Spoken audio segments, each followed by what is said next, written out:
não parar, não precipitar e não retroceder. Então dizer para esse cara, sabe quando nós vamos parar? Nunca. Nunca na sua porca vida. Né?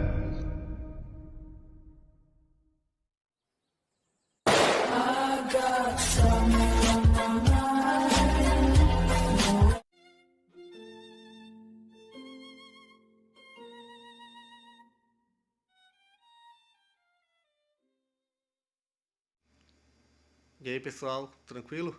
Então vem aqui antes do vídeo começar, pedir para vocês se inscreverem, quem não for inscrito, compartilhar, curtir, comentar. Quem puder seja membro do canal, que isso ajuda bastante. Tem também o link do Apoia-se. Quem puder ajudar nosso canal e apoiar financeiramente vai ser muito bem-vindo. Mas o mais importante é transmitir o conteúdo e os conhecimentos do professor Olavo de Carvalho para mais e mais brasileiros. Então compartilhe e ajude aí nossa causa. Muito obrigado a todos os membros, apoiadores do canal. Fico muito feliz. Tenho certeza que a gente está no caminho certo. Então fiquem com o vídeo e até mais. Valeu! Todas essas metafísicas foram construídas sob a impressão do contraste entre a mutabilidade e inconstância terrestre e a aparente estabilidade dos céus, dos ciclos planetários. Então, esta imagem ela é recorrente ao longo dos tempos. E sugere, portanto, que por baixo das mudanças que nós percebemos com os sentidos, existe um outro mundo, certo? Que se torna mais particularmente visível nos céus, embora não se constitua dos céus propriamente dito, mas ele se expressa mais claramente nos céus do que na Terra, que é então o mundo das leis eternas. Né? Este mundo pode ser concebido de várias maneiras. Existe, pela própria versão platônica, né, onde nós passamos, o trajeto humano consiste em passar do mundo de aparências, portanto de mutabilidade, de impermanência, para um mundo das realidades eternas. Isso ecoa, evidentemente, a ideia do Parmênides: o ser é e o não ser não é. Quer dizer, o ser é eterno, imutável, e ao passo que tudo que nós percebemos aqui é um véu de ilusões.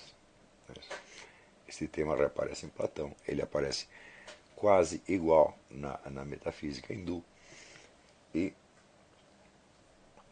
mais tarde reaparecerá claramente no Spinoza. Nós vimos aqui com a teoria da substância, de que substância é aquilo que é por si e é concebido por si, sem precisar de mais nada, e onde Spinoza conclui que a substância é eterna, imutável, e, portanto, todo o mundo dos fenômenos é mais ou menos ilusório, de onde Spinoza concluía que o conhecimento por experiência adquirido pelos sentidos e formalizado por meio de indução não nos leva a conhecimento algum, porque são tudo apenas possibilidades, mas que o conhecimento verdadeiro só pode ser obtido a partir da noção da substância e por pura dedução lógica.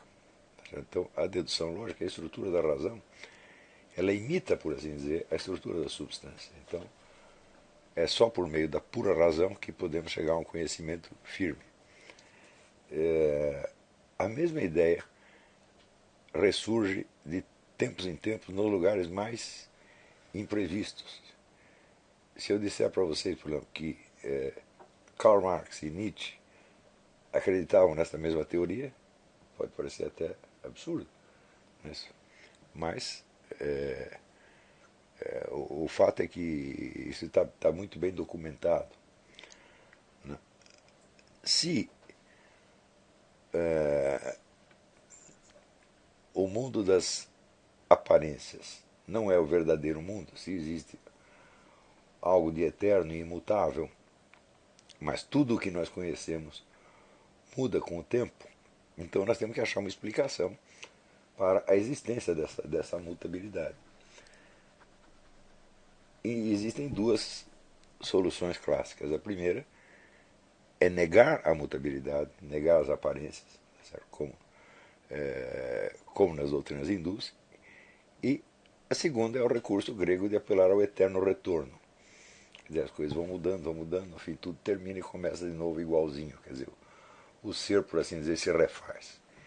E essa teoria foi endossada por Nietzsche e, por incrível que pareça, por Karl Marx e Friedrich Engels, especialmente Friedrich Engels no livro Dialética da Natureza. Eu vou ler aqui alguns textos para vocês.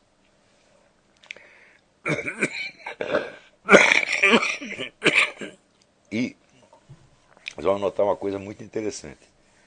Essas filosofias de Marx e Nietzsche se desenvolvem na segunda metade do século XIX, logo depois que o físico alemão Rudolf Clausius descobriu o segundo princípio da termodinâmica. E diz que em todo e qualquer sistema materialmente existente existe um desgaste e uma passagem de uma ordem inicial a uma desordem progressiva, ou seja, um nivelamento das diferenças e a produção de uma espécie de caos. Dito de outro modo, a maneira mais simples de expressar isso é dizer que nenhum sistema rende mais do que 33% da energia que foi investida nele. Portanto, existe uma perda progressiva que é justamente o que se chama entropia.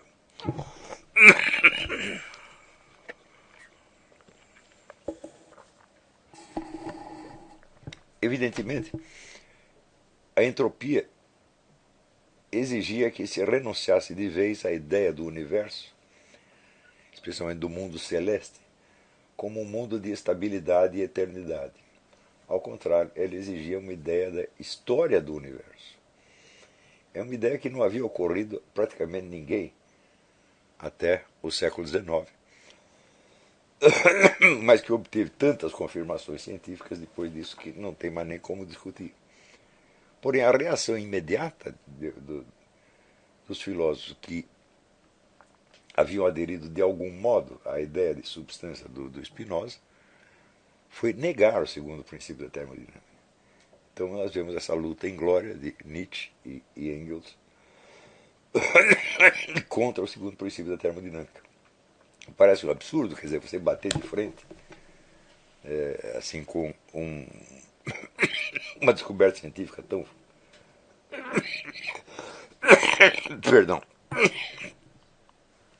sólida e irrefutável, nós tentarmos refutar a física quântica. Já dizia Aristóteles que esse negócio de especulação é tudo uma coisa muito bonita, mas que você bater de frente com a experiência é coisa de maluco. E, no entanto, nós vemos um filósofo tido como materialista, que é o Engels, batendo de frente com a ciência física e proclamando, quer ver que coisa maravilhosa,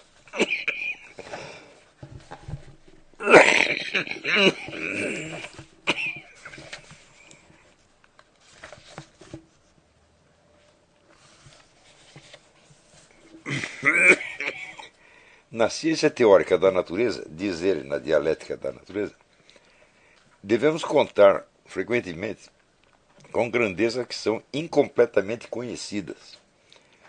E a lógica do pensamento, em todos os tempos, teve de vir em socorro do conhecimento que faltava.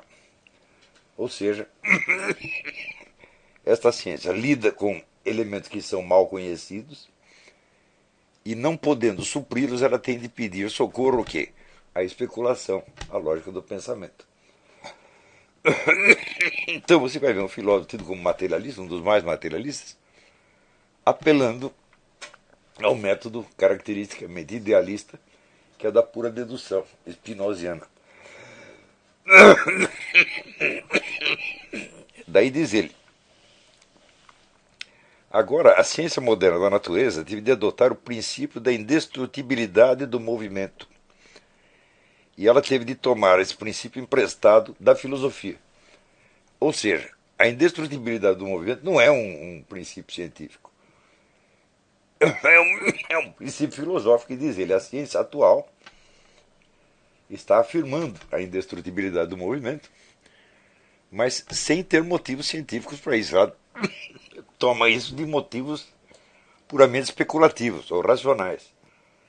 Mas isso era exatamente o contrário do que estava acontecendo na ciência na época, porque esse livro foi publicado em 1875, 25 anos depois da descoberta do segundo princípio da termodinâmica, que dizia exatamente o contrário.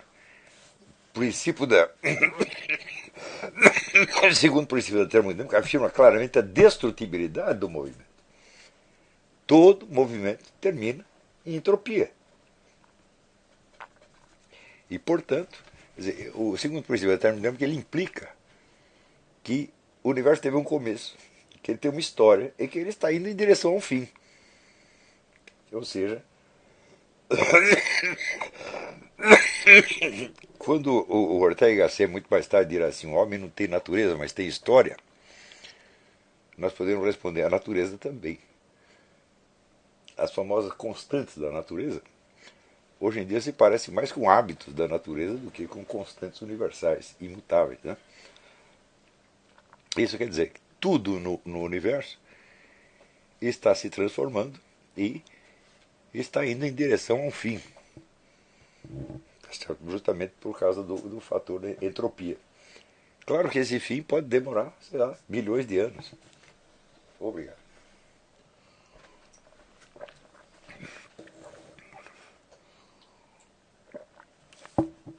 A água não adianta muito não, quando você está com infecção, ninguém segura. Hã? Já tomei.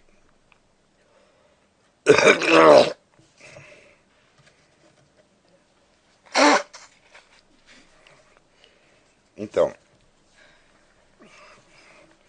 eu vou repetir aqui. Agora a ciência moderna da natureza teve de adotar o princípio da indestrutibilidade do movimento.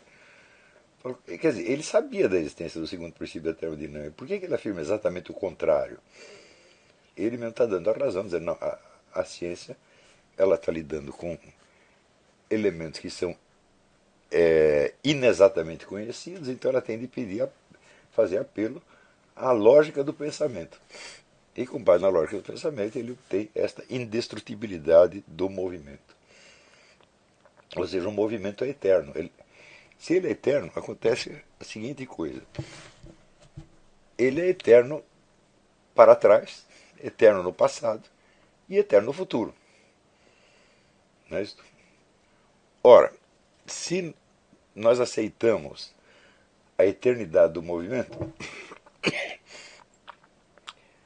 e ao mesmo tempo recebemos notícia do segundo princípio da termodinâmica, nós temos aí um problema. Porque ou as coisas estão acabando, ou elas ficam sempre como estão, eternamente. Tá certo? Tem mais uma consequência que não o Engels, mas Nietzsche tira, que é o seguinte. Se existe a tal da entropia, ele não usa o termo, mas é disso que ele está falando, esse universo é eterno, ele é eterno para o passado como para o futuro. Então, nessa eternidade passada, esse fim já deveria ter sido atingido. Se o universo caminha para o fim e ele é eterno no passado, então ele já acabou. Não é isso? E o Nietzsche sai dessa através da ideia do eterno retorno, que ele vai procurar nos gregos. Então, tudo acaba, mas depois começa de novo igualzinho. Tudo que acontece vai acontecer novamente. Por exemplo, eu estou dando aqui essa aula. No universo seguinte eu estarei dando a mesma aula. Vocês estarão sentadinhos aí, tudo igual. Eu vou pegar a mesma gripe de novo. Que bela droga.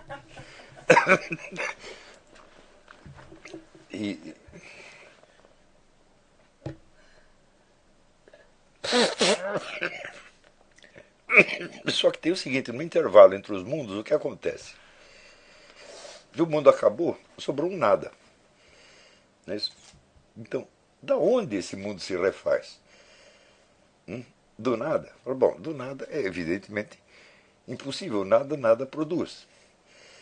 Nós temos o seguinte problema. Se algo criou o ser, é porque ele já tinha o ser. Não é isso? Então ele não era um nada. E se ele já tinha um ser, como diz o Claude Transmontano, expressão muito boa, ele se já tinha um ser, agora é um pouco tarde para criar um ser, porque já está aí. Tá certo? Então essa é uma situação, para esses autores, absolutamente desesperada, da qual eles têm de sair mediante afirmações absolutamente insensatas e insustentáveis, como o eterno retorno ou a ideia da ilusão. Mas a ideia da ilusão eles não podem apelar. Por quê? Porque são materialistas, estão afirmando a eternidade da matéria e do movimento. Tá certo? Então só resta mesmo o eterno retorno, que é exatamente o que o Engels vai afirmar.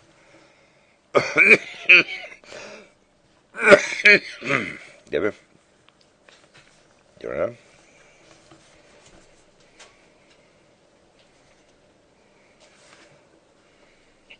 Aqui o raciocínio, esse aqui é o raciocínio dele tal como resumido pelo Claude Tresmonton.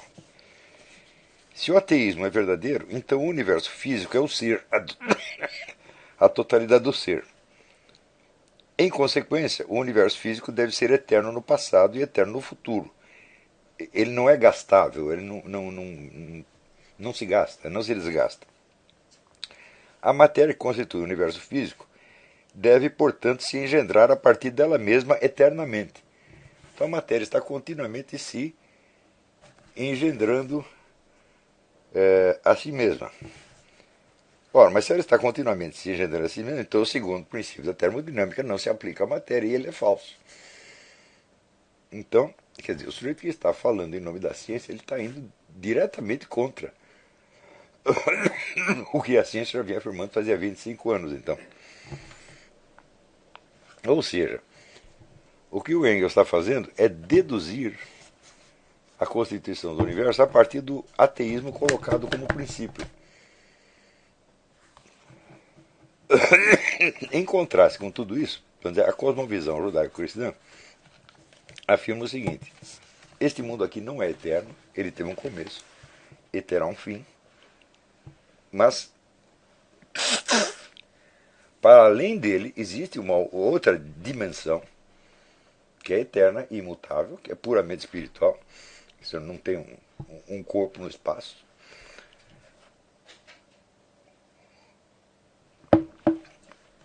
E que é, portanto, vamos dizer, o criador deste mundo. Então, este mundo não sai do nada. Quando se diz Deus criou o universo do nada, falo, bom, não é do nada porque Deus estava lá. Deus não é um nada, tá certo? Então, é o próprio poder divino que cria, né, a matéria, o espaço, etc, etc. E a expressão do nada quer dizer que ele não usou uma matéria pré-existente, mas ele instaurou essa matéria, né? Então, até hoje, essa é a única cosmovisão que se sustenta de alguma maneira. As outras todas terminam em contradições absurdas. E o fato de que elas reapareçam na filosofia moderna, mas reapareçam disfarçadamente, né? Se você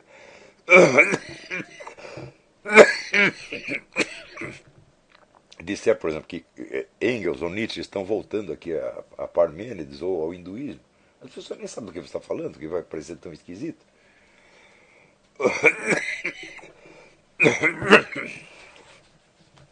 Você me desculpa, mas tem uma médica aqui que durante 10 dias me deu um remédio absolutamente inócuo. E eu fui piorando, piorando, piorando, e só começou o tratamento faz 4 dias, na verdade.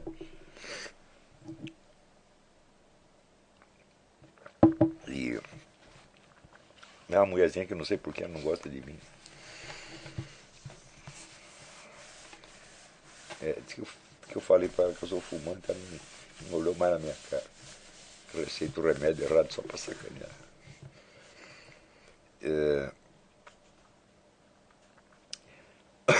Então, se existe, quer dizer, esse fenômeno da entropia, então evidentemente o universo está caminhando para a sua extinção. E portanto ele tem uma história.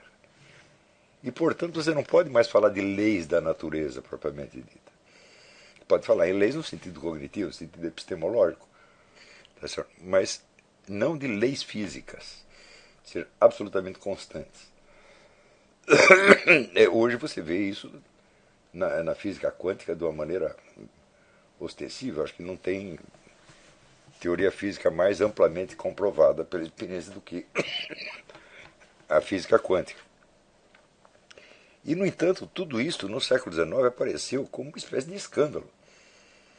Porque se, vamos dizer, o universo material tem uma história, então preste bem atenção, a eternidade dele não pode ser concebida no sentido em que usamos a palavra eternidade quando nos referimos a Deus. Eternidade, quando falamos que Deus é eterno, nós não queremos dizer que ele dura para sempre. Eternidade foi definida por Boécio como a posse plena e simultânea de todos os seus momentos. Ou seja, é uma espécie de supratempo, onde todos os tempos possíveis estão incluídos, simultaneamente. Quando esse pessoal aqui fala em eternidade, eles estão querendo falar de duração infinita. Por isso que usam essa expressão, eterno para o passado e eterno para o futuro. Se você pensar bem, são expressões que não fazem o menor sentido.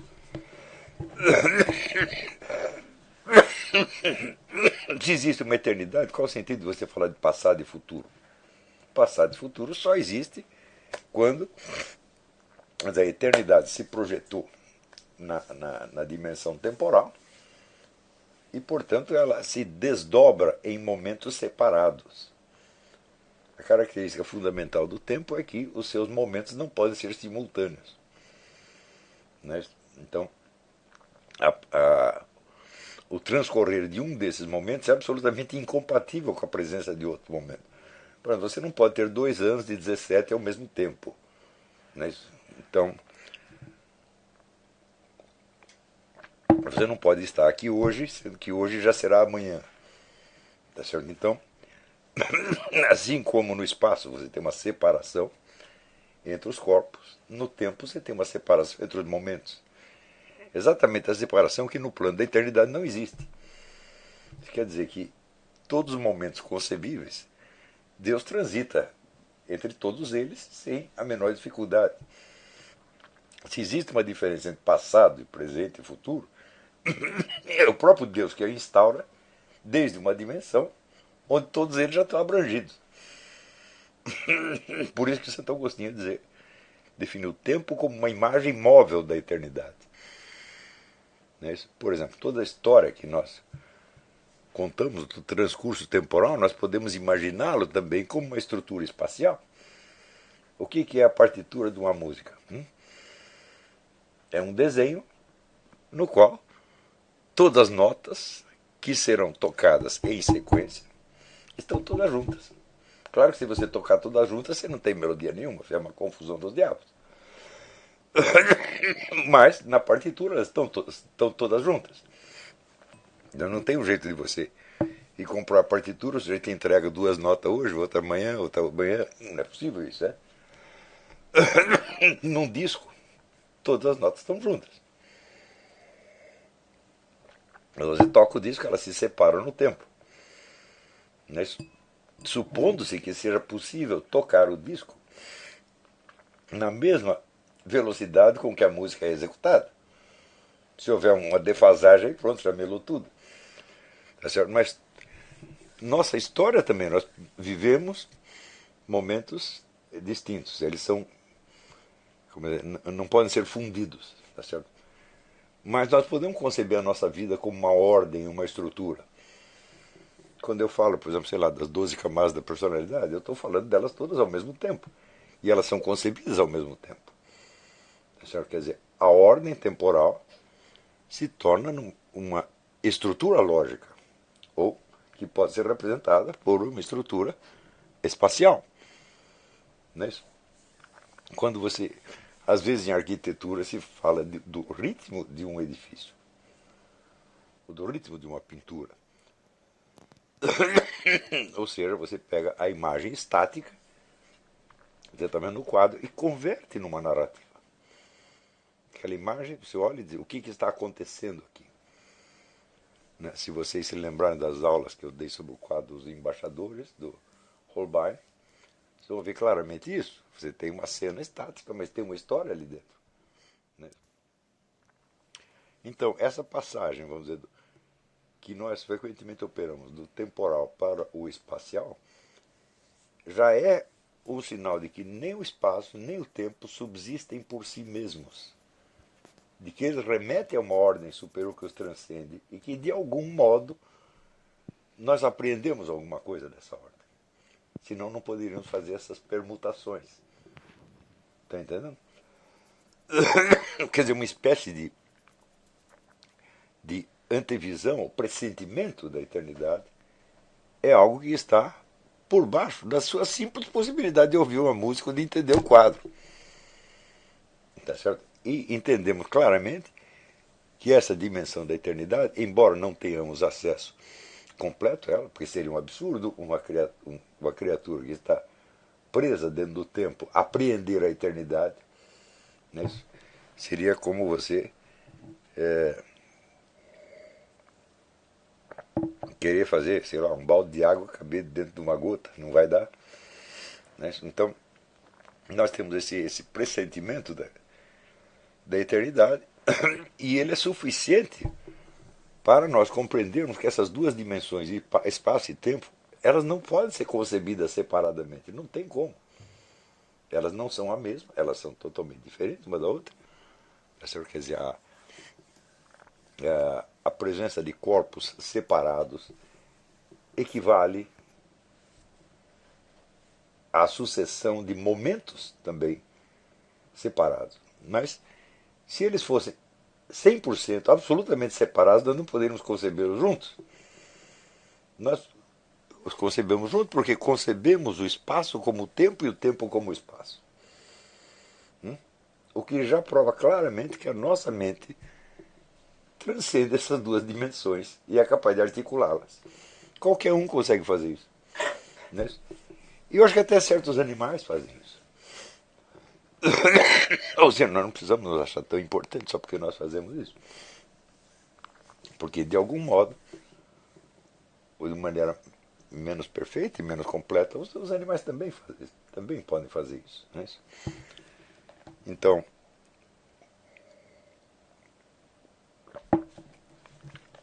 essa me parece que é a única maneira possível de conceber essas coisas. Mas, ao longo da história, você vê uma espécie de revolta contra isso. Porque esta visão estava consagrada na narrativa bíblica. E os judeus eram um povo, por assim dizer, subalterno, inferior, uma nação pequena,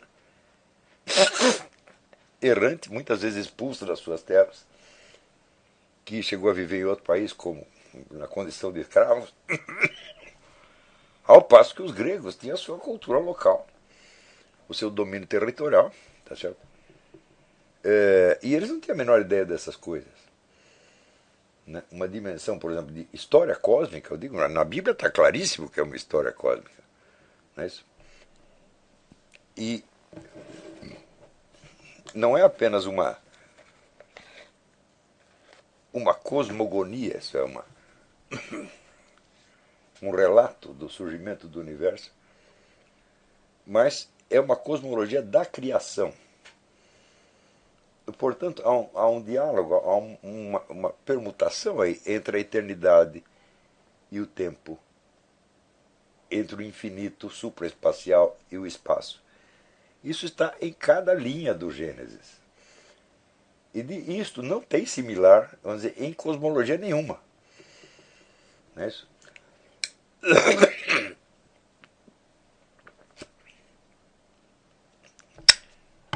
O que você observa nas outras cosmogonias são uma espécie de personalização de forças da natureza. Não existe a referência, né, vamos dizer, a uma eternidade, a um ser eterno que cria e dialoga com a criação. Se você pegar na cosmogonia hindu, por exemplo, o Brahma não tem diálogo com este mundo aqui. Ao contrário, a existência dele nega este mundo. Né? Ele não é o criador do mundo, ele é a negação de todo mundo. O mundo é reduzido à aparência.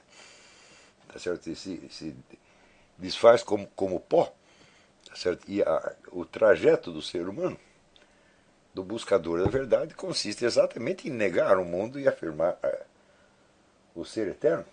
Né? Então, a concepção, vamos dizer, de um Deus infinito, criador de um mundo finito, com o qual ele dialoga e ao qual ele dá uma destinação temporal, porque tudo na Bíblia, você vê, se realiza no desenrolar das histórias humanas, das biografias. Então isso quer dizer que quando o cidadão nasce e aparece, o destino dele não está completado. Ele tem algo a fazer, mas se você ver todas as vocações proféticas, né, Deus chama um sujeito, ele dá uma missão que ele pode aceitar ou não. Você vê a história de Jonas. Quer dizer, o destino humano não está decidido de antemão, mas o próprio ser humano é, em parte, o agente criador do seu destino. Ele não cria esse destino no vazio. Ele não tem a liberdade integral. Quer dizer, ele opera sempre dentro de um quadro de condições que ele recebeu pronto e sobre o qual ele não tem nenhum poder. Mas ele tem alguma capacidade de decisão e é das suas escolhas sucessivas que se fará o seu destino. Tá certo? Ora, o que é a história humana senão a sucessão das biografias de todas as pessoas que foram compondo as gerações e das quais algo da anterior se passa para o seguinte: o que permite a existência de um negócio chamado história.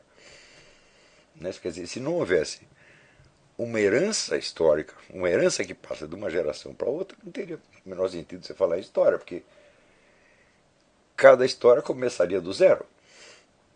Não é isso? Biologicamente falando,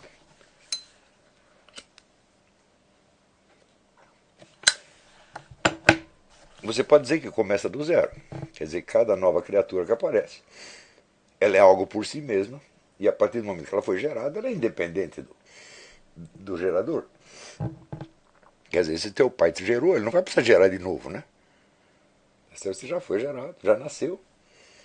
Isso você não depende mais dele. Porém, o quadro inteiro da vida desse cidadão será preenchido com elementos recebidos da geração anterior, inclusive, a começar pela língua, pelo lugar onde ele está, pela casa onde mora, pelo leite que recebe, etc, etc, etc.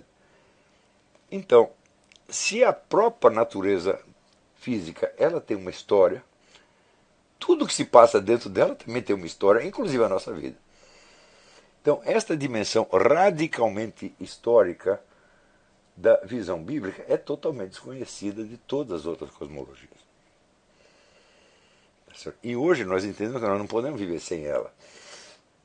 Só que, você vê, até o século XIX, ainda havia esta noção de que existem ciências que lidam com os elementos constantes e matematizáveis. Existem ciências que lidam com os elementos históricos mutáveis que só podem ser narrados. Essa ideia aparece, por exemplo, sei lá, Heinrich Rickert, Wilhelm Dilthey, Wilhelm Windelband, que são os criadores das chamadas ciências do espírito. Eles falam ciência do espírito para distinguir das ciências da matéria. Então, as ciências da matéria buscariam constantes da natureza. E a ciência do espírito buscaria o quê? A história. E a famosa frase do Ortega y Gasset, que é um discípulo de Dilthey: El hombre no tiene naturaleza, sino que tiene historia. Eu digo, mas a natureza também. A natureza não tem natureza nenhuma, ela tem uma história. A história dela procede mais devagar, se mede em não sei quantos milhões de anos, mas é uma história do mesmo jeito.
Chegamos a mais um final de uma aula, de um vídeo. Espero que tenham gostado.